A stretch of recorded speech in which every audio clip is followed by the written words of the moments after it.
In 1982, a rollover vehicle accident threw my husband through the windshield and broke his neck.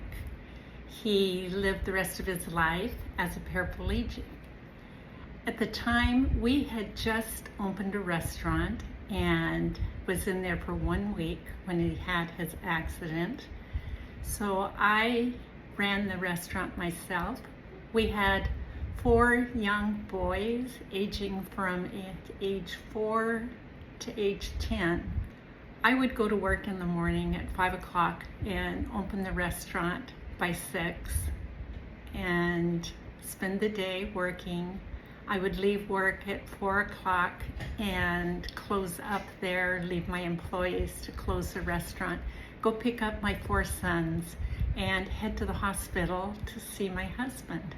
He was in the hospital for 2 months on a striker bed, which is like a flat board, and he had little drills holding his head still, and he had to lay there, and every 2 hours they would flip him over so that he wouldn't get bed sores. They would flip him over so he was face down for a couple of hours and then flip him back up again. But during that time, you can imagine it was kind of hard to keep up with 4 boys and a new restaurant, running it and going up to see my husband in the evenings. I was terribly shy.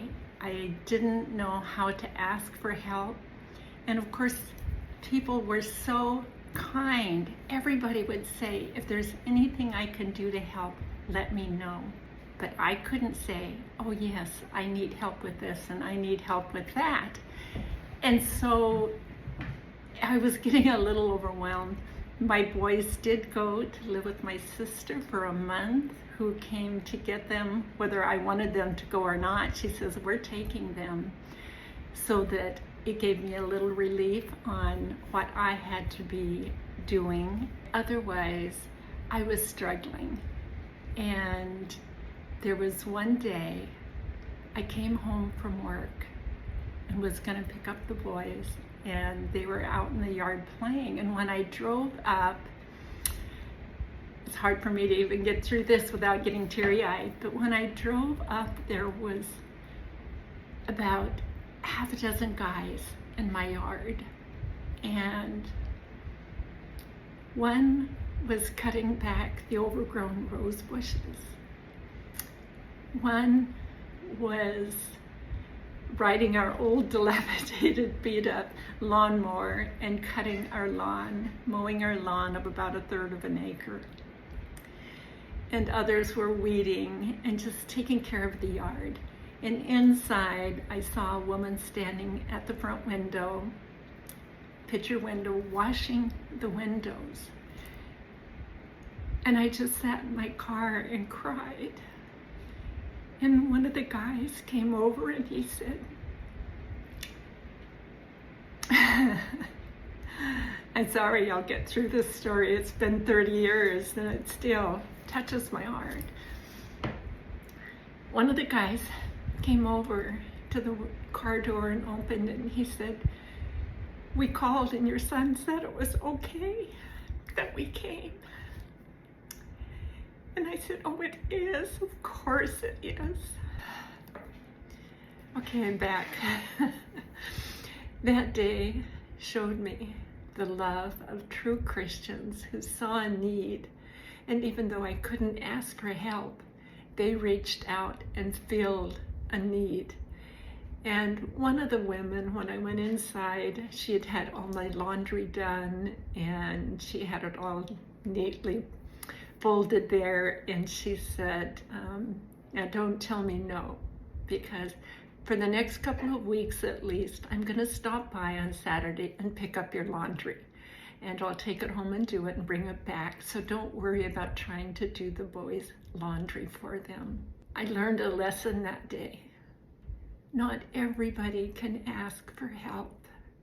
If you see a need, and especially as we get older, we don't want to ask for help. We've been used to being taken care of maybe by our spouse, whether you're a man or a woman.